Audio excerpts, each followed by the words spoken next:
நேயர்கள் அனைவருக்கும் இனிய வணக்கம். நீங்கள் கேட்டுக்கொண்டிருப்பது SRS தமிழ் வானொலி. வணக்கம் ரவிஷான். என்ன கதை நிகழ்ச்சியூடாக நிகழ்ச்சியை தொகுத்து வழங்கிக் கொண்டிருக்கும் ரவிஷானுக்கும் இந்த நேரத்தில் வணக்கத்தை தெரிவித்துக் கொண்டு, SRS தமிழ் வானொலியூடாக இணைந்து சிறப்பித்துக் கொண்டிருக்கும் அனைத்து உலக தமிழர்களுக்கும் வணக்கத்தை தெரிவித்துக் கொண்டு, உங்களோடு இணையும் நான் என்றும் உங்கள் அன்பு பொனேஜா. உறவுகளே, நீங்கள் கேட்க இருப்பது இசையும் கதையும். எழுத்து உருவாக்கம் நார்த் ஹோல்ட் வதனி ஸ்ரீதரன். உறவுகளே, இனி நாம் நார்த் ஹோல்ட் வதனி ஸ்ரீதரனின் பூங்கதவே தாழ்த்திரவாய் எனும் கதையினை கேட்போம். அலாரத்தின் சத்தத்தில் கண் விழித்த மஞ்சரி சடக்கென்று எழுந்து அதன் வாயை பொத்தி அடக்கினாள். எழும்போதே உடல் கெஞ்சியது படு என்று அதனை காதில் வாங்காமல் குளித்துவிட்டு வந்து வேலைக்கு ஆயத்தமாகினாள். மனமோ வளமை போல் என்ன வாழ்க்கை என்று அழுத்து கொண்டது. ஒரு காலத்தில் அம்மா அப்பா தங்கைமாருடன் எவ்வளவு சந்தோஷமாக ஒவ்வொரு விடியிலையும் மகிழ்ச்சியுடன் வரவேற்றாள். ஆனால் இப்போ ஏன் விடுகிறது, என்ன வாழ்க்கை என்று மனம் எங்கும் வெறுப்பு தான் ஓடுகிறது. நினைவுகள் பின்னோக்கி சென்றது. மஞ்சரி வீட்டில் மூத்த மகள். அவளுக்கு பிறகு 5 தங்கை மாறி இருக்கிறார்கள். கஷ்டமான வாழ்க்கைதான், ஆனால் இனிமையான வாழ்க்கை. அவள் படித்து கொண்டு இருக்கும் போதே அசோக் அவளை எங்கோ பார்த்துவிட்டு அவளை மணமுடிக்க தாய் தந்தையாருடன் வந்து பெண் கேட்டான். முதலில் யோசித்த அப்பா பின்பு 4 பேரிடமும் விசாரித்து விட்டு அவளிடம் முடிவை கேட்டார். அவளோ இந்த 19 வயதுல என்ன கல்யாணம் என்று முதலில் மறுப்பு தெரிவித்தாள். பின்பு அம்மா அப்பாவின் கஷ்டத்தை உணர்ந்து அவளுக்கு இன்னும் 5 பேர் இருக்கிறார்கள் என்ற அம்மா அப்பாவின் ஆதங்கத்தில் கல்யாணத்துக்கு சம்மதித்தாள். சராசரி பெண்கள் போல் கல்யாண கனவில் அவளும் மிதந்தாள்.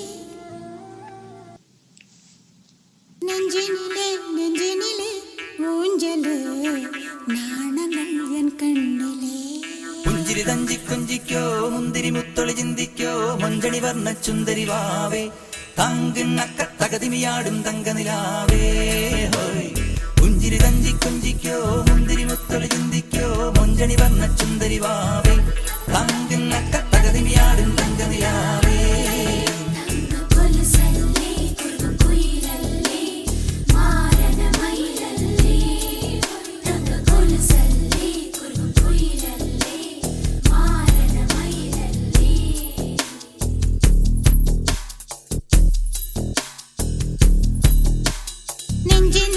நெஞ்சினிலே பூஞ்சலே நாணங்கள் என் கண்ணிலே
புதிய பொருள் நாம் தேடத்தான் நெஞ்சினிலே நெஞ்சினிலே ஊஞ்சலே கானங்கள் என் கண்ணிலே சிவந்ததே என் மஞ்சளே கல்யாண கல்யாண கனவு என்னுள்ளே நெஞ்சினிலே நெஞ்சினிலே ஊஞ்சலே கானங்கள் என் கண்ணிலே சிவந்ததே என் மஞ்சளே கல்யாண கல்யாண கனவு என்னுள்ளே.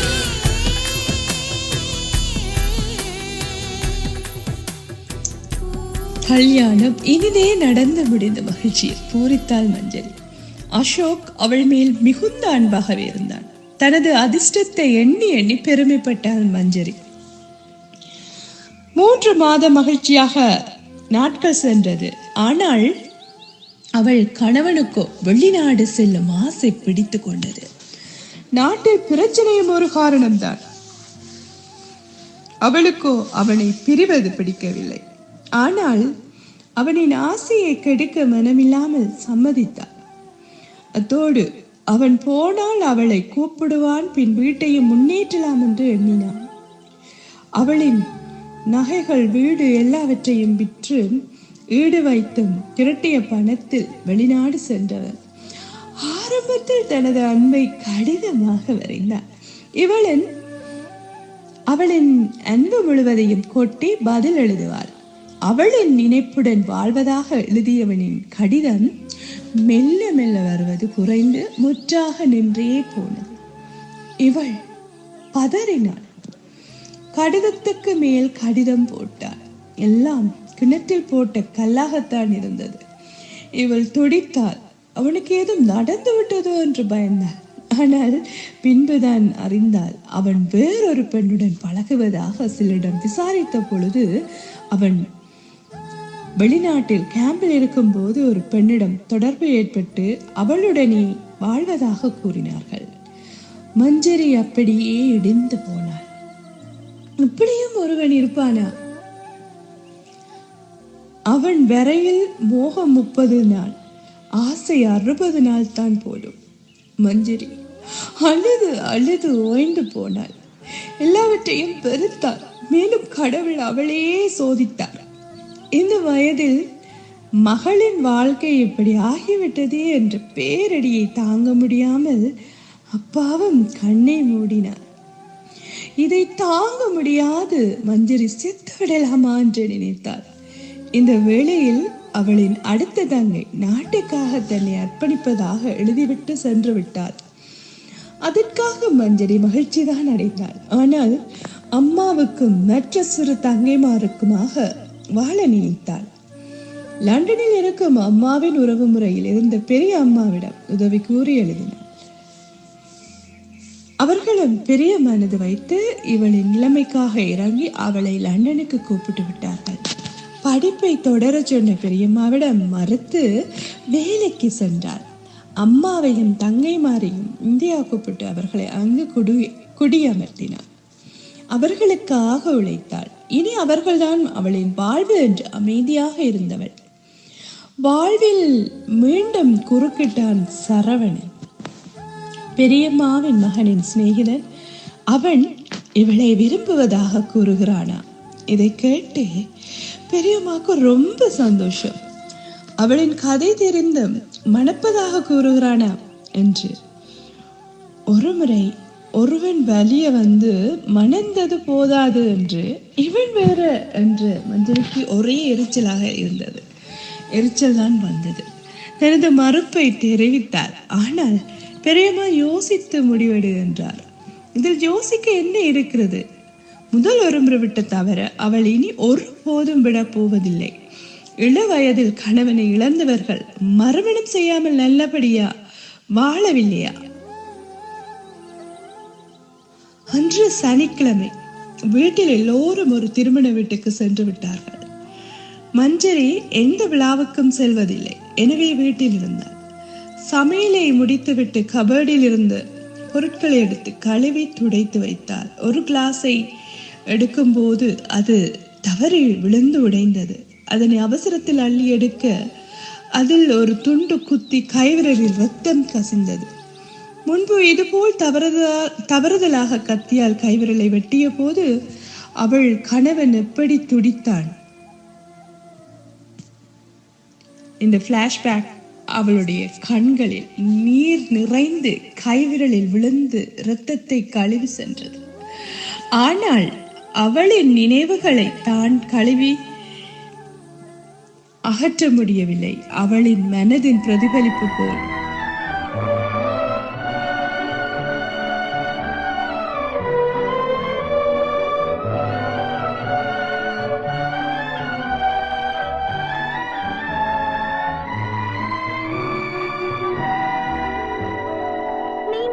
தெரிந்த மனமே உனக்கு மறக்க தெரியாதா, பழக தெரிந்த உயிரே உனக்கு விலக தெரியாதா, உயிரே விலக தெரியாதா.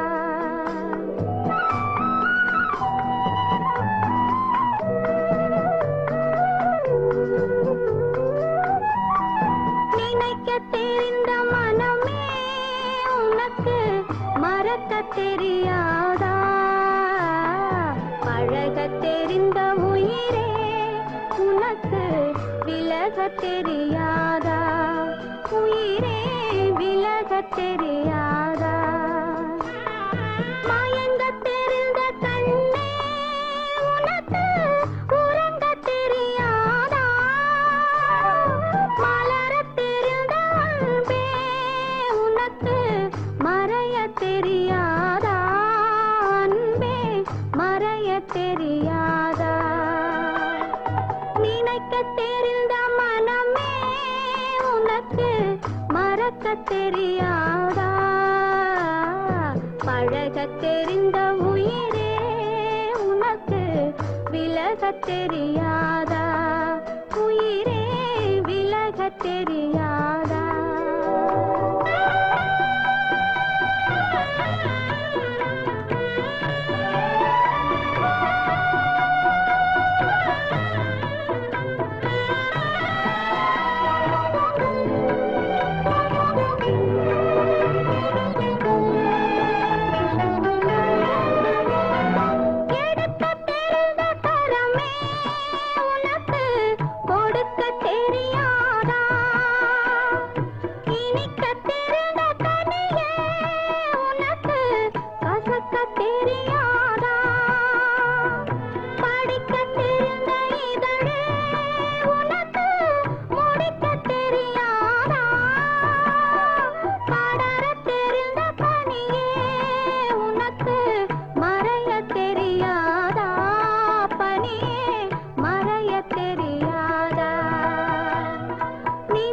தெரிந்த மனமே உனக்கு மறக்க தெரியாதா, பழக தெரிந்த உயிரே உனக்கு விலக தெரியாதா, உயிரே விலக தெரியாதா.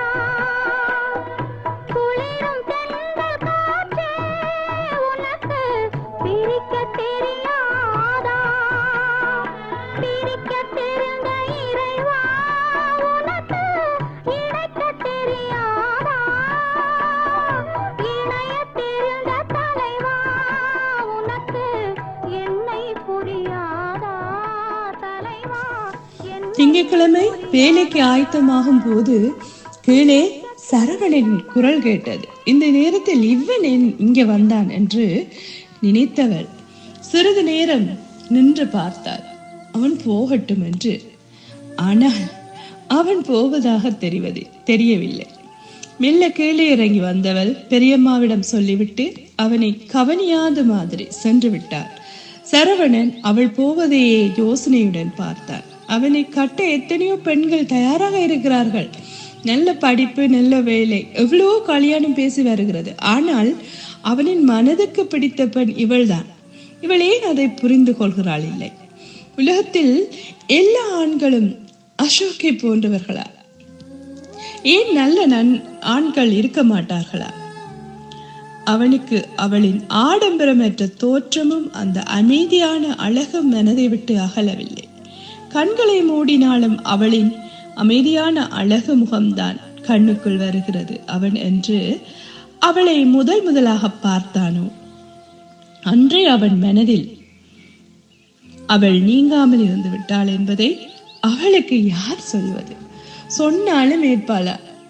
அவளுக்கு முன்பு ஒரு கல்யாணம் நடந்தது என்பதையே அவன் ஒருபோதும் நினைக்கப் போவதில்லை. கணவனை இழந்த பெண்கள் மறுமணம் செய்து நன்றாக வாழவில்லையா? 26 வயதில் எல்லாவற்றையும் வெறுக்க வேண்டுமா? அவளை காலமெல்லாம் கண்கலங்காமல் வைத்து காப்பாற்றத்தான் அவன் விரும்புகிறான். இது சத்தியம். ஆனால் அவனின் அந்த காதல் வெண்ணிலா கையில் சேருமா?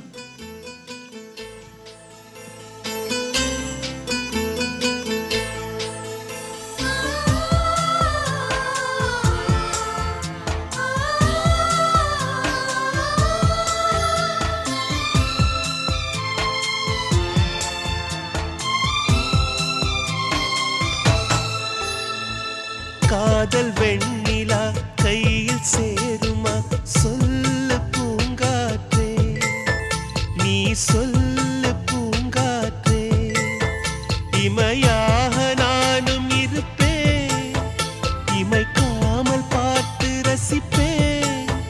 பல ஜன்மம் நான் எடுப்பேன், உனக்காக காத்திருப்பேன். காதல் வெண்ணிலா கையில் சேருமா? சொல்லு பூங்காற்றே, நீ சொல்லு பூங்காற்றே.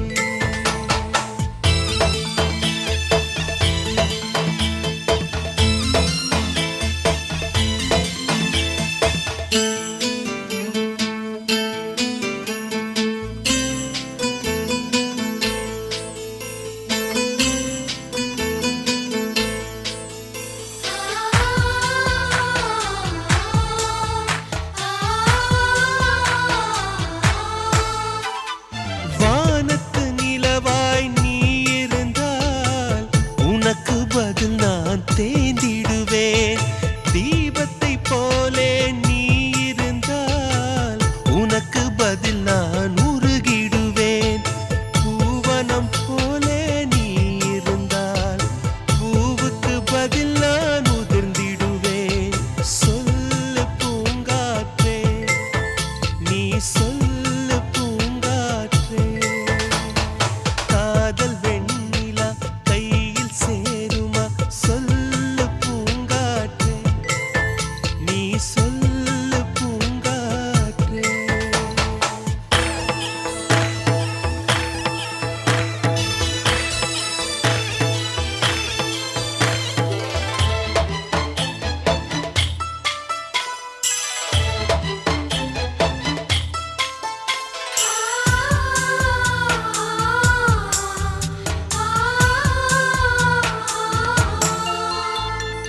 ஓவியம் போல் உன்னை வரைந்திடவே உதிரம் கொண்டு நிறம் எடுப்பேன். சிலையென உன்னை செதுக்கிடவே இமைகள் என்னும் ஒளி எடுப்பேன். கவிதையைப் போல் உன்னை எழுதிடவே உயிருக்குள் இருந்து சொல் எடுப்பேன். சொல்லு பூங்காற்றே, நீ சொல்லு பூங்காற்றே. காதல் வெண்ணிலா கையில் சேருமா? சொல்லு பூங்காற்றே, நீ சொல்லு பூங்காற்றே.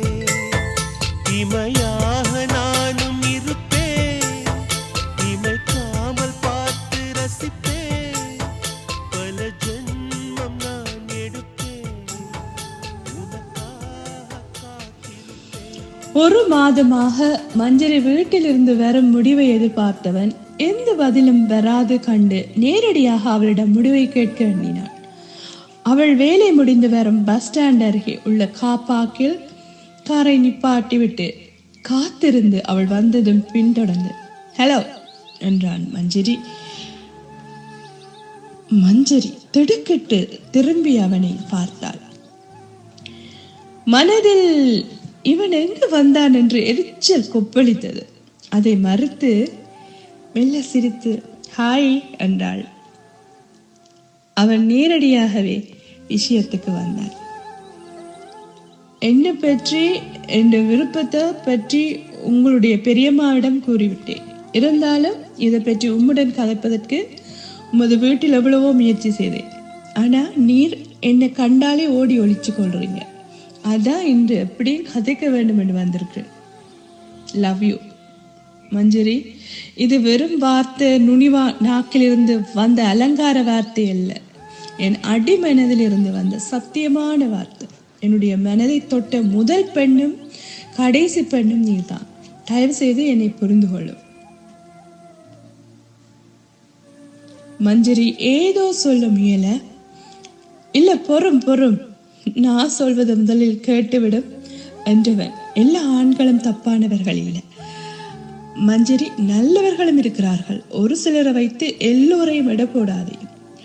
உம்முடைய கணவனுடன் வாழ்ந்த அந்த 3 மாதங்களை ஒரு கனவாக நினைத்து மறக்க முடியாத ஒரு 2 பிள்ளைகள் உள்ளவர்கள் கூட மறுமணம் செய்து நன்றாக வாழவில்லையா? 7 வருடங்களுக்கு முன் உம்மை வேணாம் என்று விட்டு போனவனை நினைத்தபடியே இருக்க போறீரா? காலம் எவ்வளவோ முன்னேறிவிட்டது. உமக்குள்ளே நீர் போட்டிருக்கும் பட்டத்துக்களை இருந்து வெளியே வர மஞ்சரி ப்ளீஸ். அவன் சொல்வதை அமைதியாக கேட்டவள் மனதில் எரிச்செல்லான் வந்தது. முன்பு ஒருவன் காதல் வசனம் பேசி முடித்து விட்டது, இனி இவனா என்று நினைத்தாள். அவளையே பார்த்தபடி இருந்த அவனிடம் மெல்ல, எனக்கு இந்த வாழ்க்கையே போதும், இனி ஒரு திருமண வாழ்வே எனக்கு வேண்டாம். இந்த வாழ்க்கை தான் எனக்கு அமைதி தரும். நான் விரும்பும் வாழ்க்கை தான் இது. ரொம்ப சந்தோஷமாக இருக்கு. தயவு செய்து ப்ளீஸ் என்னை விட்டுடுங்க. இனிமேல் இந்த கதையே வேண்டாம். ஒரு நல்ல பெண்ணை பார்த்து மனம் முடிச்சு நல்லபடியா வாழுங்க என்றாள். அவளை கோபத்துடன் பார்த்த சரவணன், ஹே, அதை நீர் சொல்ல தேவையில்லை என்றவன். உம்முடைய முடிவை நீர் சொல்லிவிட்டீர், எனது முடிவை கேட்டுவிட்டு போம் என்றவன். இனிமேல் எனது வாழ்க்கையில் எந்த பெண்ணுக்கும் இடமில்லை. உமக்காக காத்திருப்பேன். உமது மனம் ஒரு நாள் மாறும் என்ற நம்பிக்கை எனக்கு இருக்கு. அந்த நாளுக்காக காத்திருப்பேன். அது காலம் முழுவதும் என்றாலும் இது வெறும் சினிமா வசனம் என்று நினையாதே. உலகத்தில் நல்ல ஆண்களும் இருக்கிறார்கள் என்பதை வெகு விரைவில் உணர்வீர் என்றவன் திரும்பி விறுவிறென்று நடந்தான் கோபத்துடன். அவன் சொல்வதையே சில நிமிடம் பார்த்தவள் பின்பு தோலை குலுக்கிவிட்டு, நடந்தால் நல்லாய் காத்திருக்கட்டும், இதை நான் நம்ப வேண்டுமா? தொட்டு தாலி கட்டியவனே 1 வருடத்தில் மாறிவிட்டான். காதலாவது கத்தரிக்காயாவது. இந்த காலத்தில், அதுவும் வெளிநாட்டில் அவளுக்காக, அதுவும் மனமிடித்த ஒருத்திக்காக காலமெல்லாம் ஒருவன் காத்திருப்பான. எண்ணும் பொழுதே மஞ்சரிக்கு சிரிப்பு தான் வந்தது. ஆனால் இதயத்தின் ஒரு மூலையில் அப்படி இருப்பானோ என்று மெல்ல திறக்க முயன்ற மனதை அப்படியே ஒருவன் இருப்பதாவது என்று அடக்கியபடியே வீட்டினில் சென்று கதவை பூட்டினாள். அவனுக்காக மெல்ல திறக்க முயன்ற மனக்கதவையும் சேர்த்து.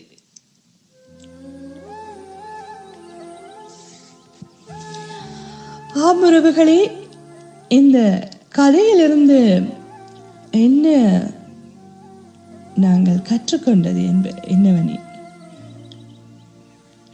காதல் என்பது அது ஒரு புனிதமான உறவு. இந்த உறவினை சில பேர் தவறாக எண்ணுகிறார்கள். அதாவது இப்பேற்பட்ட இன்றைய காலகட்டத்தில் பார்த்தீர்கள் என்று சொல்லி சொன்னார், காதல் எல்லாம் வெறும் நாடகமாகிவிட்டது.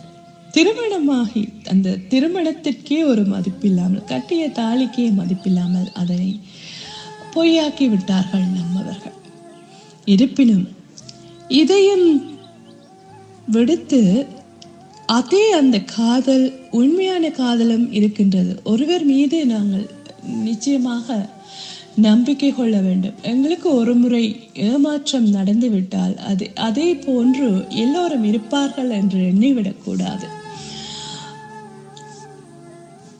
சில இடங்களில் அதாவது சில பேர் தவறாக இருப்பார்கள், அதே போன்று சில பேர் உண்மையானவர்களாகவும் இருப்பார்கள். நம்பிக்கைதான் நம் வாழ்க்கையின் வெற்றி. வாழ்க்கையில் நிறைய கஷ்டங்கள் இந்த பெண்ணை பார்த்தீர்கள்னு சொல்லி நான் லைஃப்ல ரொம்ப கஷ்டங்களை அனுபவித்து வாழ்க்கை வெறுத்த நிலையில் வாழ்ந்து கொண்டே இருக்கின்றாள். அப்படி இருக்கக்கூடாது. நிச்சயமாக நாம் இந்த உலகத்தில் பிறந்தது வாழ்வதற்கே, வாழ்ந்து சாதிப்பதற்கே.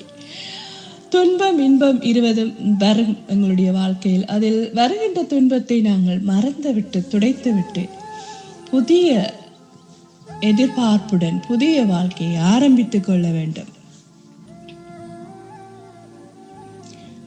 நீங்கள் கேட்டவை SRS தமிழ் வானொலியின் இசையும் கதையும். அமுறவுகளை நீங்களும் உங்கள் பிரதிகளை அனுப்பலாம். 4 பாடல்களுக்கு ஏற்றாற்போல் உங்கள் பிரதிகளை அனுப்பினால் போதுமானது. SRS தமிழ் வானொலியூடாக இசையும் கதையும் நிகழ்ச்சியினை கேட்டுக்கொண்டிருக்கும் அனைத்து உலகத் தமிழர்களுக்கும் இந்த நேரத்தில் நன்றியை தெரிவித்துக் கொண்டு தொடர்ந்தும் உங்களோடு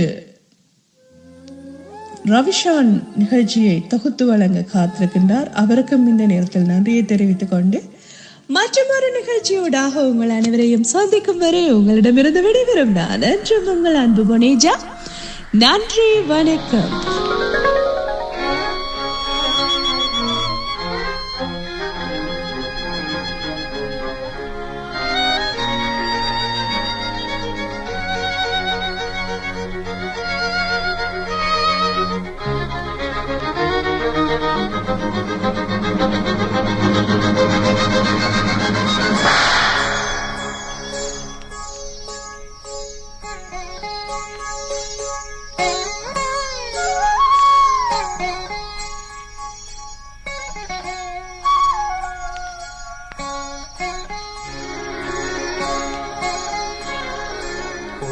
கதவே தாழ்த்திரவாய், பூங்கதவே தாழ்த்திரவாய், பூவாய் பெண் பாவாய் பொன்மாலை சூடிடும்